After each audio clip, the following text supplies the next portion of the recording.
Bolajonlar, mana bugun biz o'tilgan mavzularni takrorlash uchun tabiat qo'yniga chiqdik. Hozir takrorlash uchun biz siz bilan ha va yo'q ta'limiy o'yinidan foydalanamiz. Demak, bunda men sizga ma'lumotlar beraman. Siz buni diqqat bilan eshitasiz. Agar men bergan ma'lumot to'g'ri bo'lsa, siz ha degan katakchaga sakraysiz. Agar men bergan ma'lumot xato bo'lsa, siz yo'q degan katakchaga sakraysiz. Xo'p, tushundingizmi bolajonlar? Xo'p, mana 3 guruhga bo'linib oldik. Xo'p, qadrli jamoa, sizning nomingiz nima bo'ldi? Chaqonlar. Barakalla. Guruhingiz sardori? Ayozjon. Barakalla. Sizning shioringiz? Biz hech qachon yengilmaymiz. Barakalla, sizlarga omad tilayman. Guruhingiz nomi? Toqirlar. Shioringiz? Biz har doim olg'a boramiz. Guruh sardori? Odiljon. Barakalla, omad tilayman. Guruhingiz nomi? Zakkolar. Guruhingiz shiori? Bir kishi hamma uchun, hamma bir kishi uchun. Guruhingiz sardori? Husnajon. Barakalla. Ha, sizlarga ham omad tilayman.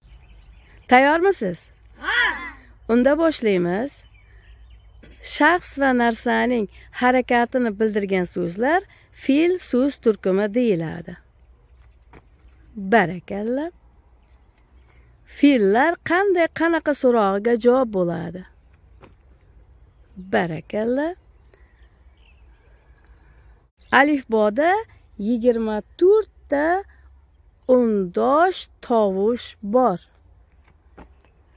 Barakalla. Kordosh otdan shaxs hosil qiladi. Barakalla. O'zbek tilida 6 ta unli tovush bor. Undosh tovushlar 25 ta. Barakalla. O'zbek tilida 28 ta undosh tovush bor. Shaxs va narsaning belgisini bildirgan so'zlar qanaqa so'roqqa javob bo'ladi? Sifat deyiladi. Tushum kelishigi n qo'shimchasini oladi. Jo'nalish kelishigi da qo'shimchasini oladi. O'zbek tilida 4 ta shaxs bor. O'zbek tilida 4 ta gaplar ifoda maqsadiga ko'ra turlari bor.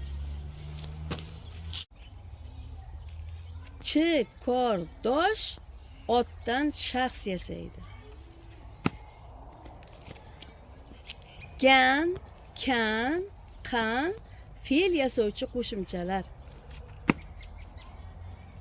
O'zbek tilida 24 ta undosh tovushlar bor. Shaxs va narsaning harakatini bildirgan so'zlar fe'l so'z turkumi deyiladi. Sanoqni bildirgan so'zlar necha so'rog'iga javob bo'ladi? Miqdorni bildirgan so'zlar nechta so'rog'iga javob bo'ladi? Bu xato, birinchisi to'g'ri, ikkinchisi xato. Shaxs va narsaning tartibini bildirgan so'zlar nechanchi so'rog'iga javob bo'ladi?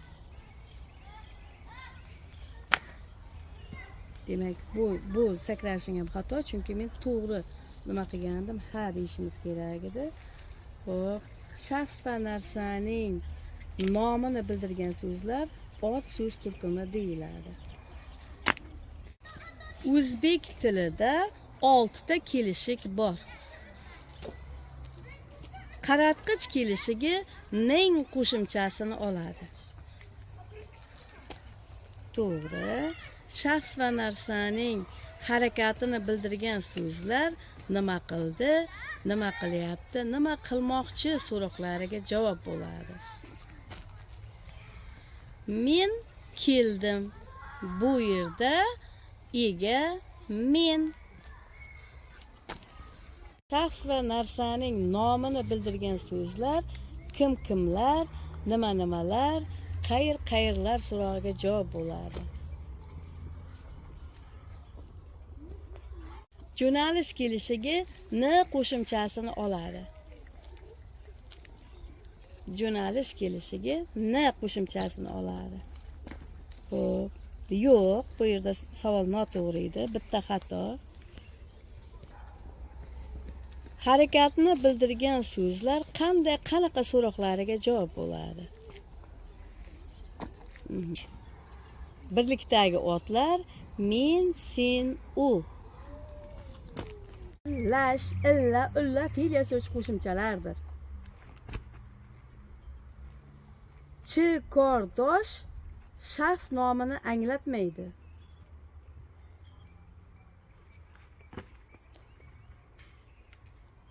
Kordosh otdan shaxs nomini fe'l yasovchi so'zlar bilan hosil qiladi. Bo'lishli va bo'lishsiz fe'llar ma qo'shimchasi orqali aniqlanadi. Barakalla. Shaxslar birlikda men, sen, u. Shaxslar ko'plikda siz, biz, ular. To'g'ri. Kishilik olmoshlari otdan farq qiladi.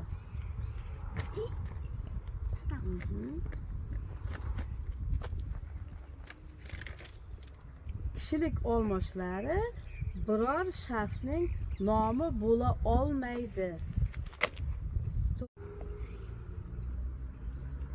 Lan, gan, kan, qan, lash, illa, ulla fe'l yasovchi qo'shimchalardir. Alifboda 5 ta unli tovush bor.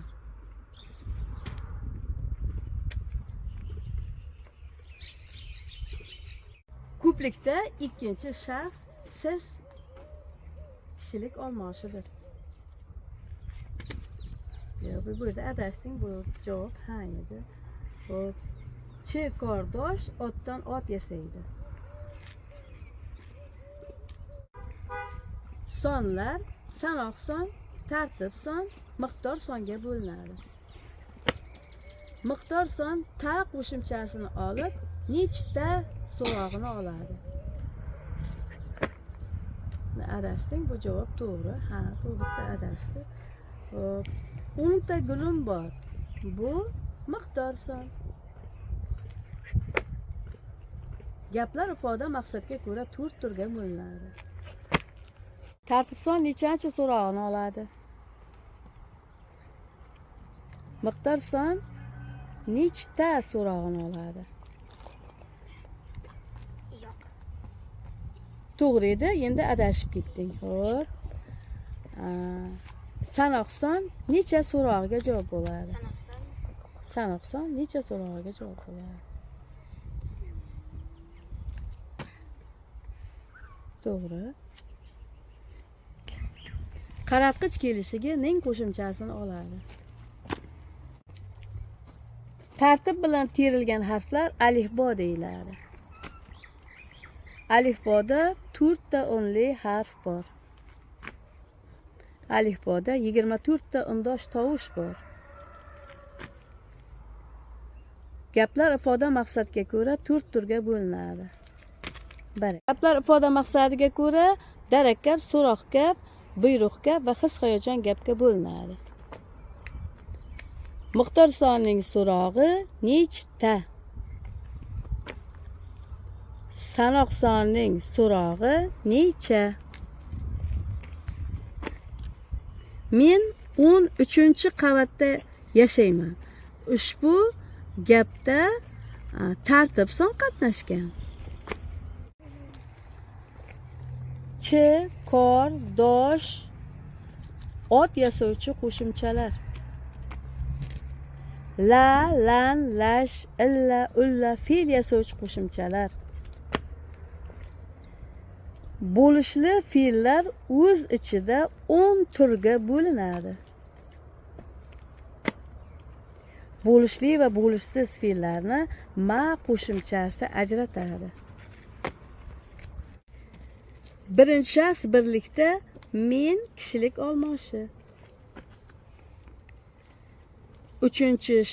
Uchinchi shaxs ko'plikda biz kishilik olmoshini oladi.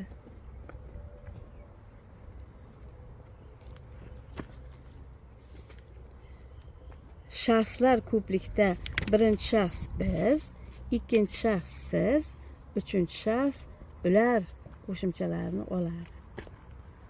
Bu ha javobida, demak bitta xato bo'ldi. Xo'p. Men uyga bormadim. Ushbu bu yerda bo'lishli fe'l qatnashyapti. Yo'q, bu yerda bo'lishsiz fe'l qatnashayotgan edi. Demak, bitta xato. Men onamni yaxshi ko'raman. Bu bo'lishli fe'l. Alifboda 6 ta unli harf bor.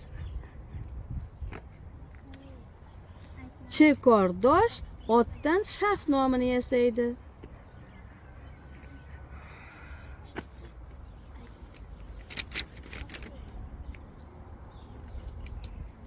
Bizda 3 ta fe'l zamonlari bor. Men ko'p gapirmayman. Bo'lishsiz fe'l. La, lan, lash, illa, ulla fe'l yasovchi qo'shimchalar.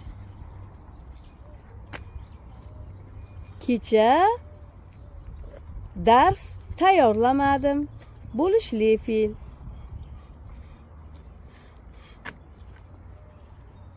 Bugun men uyga erta qaytaman. Bo'lishli fe'l. Belgini bildirgan so'zlar qanaqa so'roqlarga javob bo'ladi?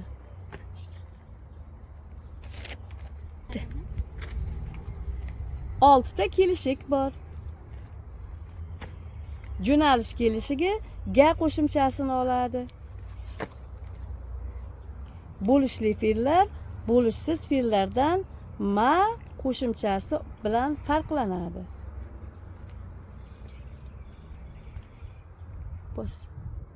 Demak, bolajonlar, ha yo'q ta'limiy o'yinni tugatib bo'ldik. Hozir guruhlar olgan ballaringizni menga aytasiz. Xo'p, sizni jamoangiz necha ball oldi? 23 ball. Barakalla, yashang. Bir kishi hamma uchun, hamma bir kishi uchun. Barakalla. Xo'p, sizni jamoangiz necha ball oldi? Barakalla, siz shiyoringiz. Hech qachon yengilmaymiz. Barakalla, sizni jamoangiz necha ball oldi? 5 ball. Xo'p, demak siz g'olib bo'libsiz-da. Xo'p, barakalla, yashang. Sizni shioringiz? Biz hech qachon yengilmaymiz. Xo'p, barakalla.